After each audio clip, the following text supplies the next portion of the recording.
Assalamualaikum warahmatullahi wabarakatuh. Perkenalkan, nama saya Giana Pisa Agassi dari kelas 10 MIPA 2. Pada semester 2 kali ini, saya akan membahas tentang materi biografi dalam pelajaran bahasa Indonesia. Silahkan simak penjelasannya berikut ini. Teks biografi adalah teks yang berisikan kisah suatu tokoh dalam mengarungi kehidupannya. Teks ini ditulis oleh seseorang agar tokoh tersebut dapat diteladani banyak orang. Adapun teks autobiografi yang berisikan kisah hidup seorang tokoh, namun perbedaannya terletak pada penulisannya. Biografi ditulis oleh orang lain, sedangkan autobiografi ditulis sendiri oleh tokoh yang bersangkutan. Adapun ciri-cirinya, yang pertama memuat fakta, yang kedua memiliki konflik masalah, yang ketiga terdapat pesan pembelajaran, yang keempat memiliki struktur jelas atau kerangka waktu, yang kelima sejarah pengalaman hidup seseorang, dan yang terakhir atau yang keenam terdapat kisah menarik. Struktur teks biografi terdiri atas 3 bagian, yaitu orientasi, yang merupakan bagian awal teks biografi, dan yang mencangkup pengenalan tokoh dan latar belakang kisah atau peristiwa yang akan diceritakan pada bagian selanjutnya, peristiwa penting, yang diceritakan rangkaian peristiwa, dan kejadian-kejadian utama yang dialami tokoh, dan reorientasi, yang berisikan komentar atau pernyataan simpulan mengenai rangkaian peristiwa yang telah diceritakan sebelumnya. Unsur kaidah kebahasaannya, yang ke-1 kata hubung yang berfungsi sebagai penghubung satu kata dengan kata lainnya. Yang kedua rujukan kata yang menyatakan kepada kata lain yang telah dikatakan sebelumnya.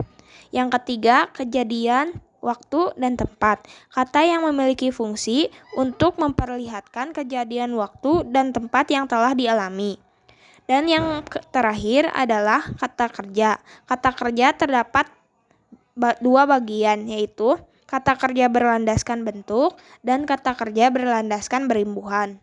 Teks biografi memiliki jenis-jenis, yaitu ke-1 berdasarkan izin penulisannya. Autobiografi merupakan biografi penulisannya telah mendapatkan izin dari tokoh yang akan diceritakan. Dan biografi merupakan biografi yang penulisannya tidak atas izin tokoh yang akan diceritakan. Yang kedua, berdasarkan isinya. Biografi perjalanan hidup merupakan biografi yang isinya tentang perjalanan hidup seseorang tokoh secara lengkap atau mengambil beberapa bagian dari perjalanan hidup yang dianggap menarik. Dan biografi perjalanan karir merupakan biografi yang isinya tentang perjalanan karir tokoh mulai dari awal hingga karir yang dilakukan saat ini.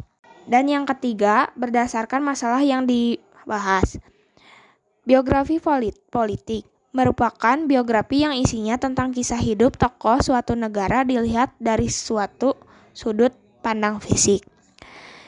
Yang kedua, biografi intelektual merupakan biografi yang isinya tentang menjelaskan kisah hidup tokoh intelektual dilihat dari sudut pandang ilmiah. Dan yang ketiga, biografi jurnalistik merupakan biografi yang didapatkan dari hasil wawancara langsung dengan tokohnya. Adapun beberapa manfaat membuat teks biografi. Yang ke-1, mengenal lebih dekat dengan tokoh. Yang kedua, belajar keteladanan. Yang ketiga, membangun motivasi. Yang keempat, memahami keputusan tokoh dalam biografi. Yang kelima, berpikir analitis. Dan yang keenam, lebih menghargai proses hidup. Nah, itulah pembahasan yang hanya bisa saya sampaikan tentang materi teks biografi ini. Semoga bisa bermanfaat untuk kita semua. Terima kasih. Wassalamualaikum warahmatullahi wabarakatuh.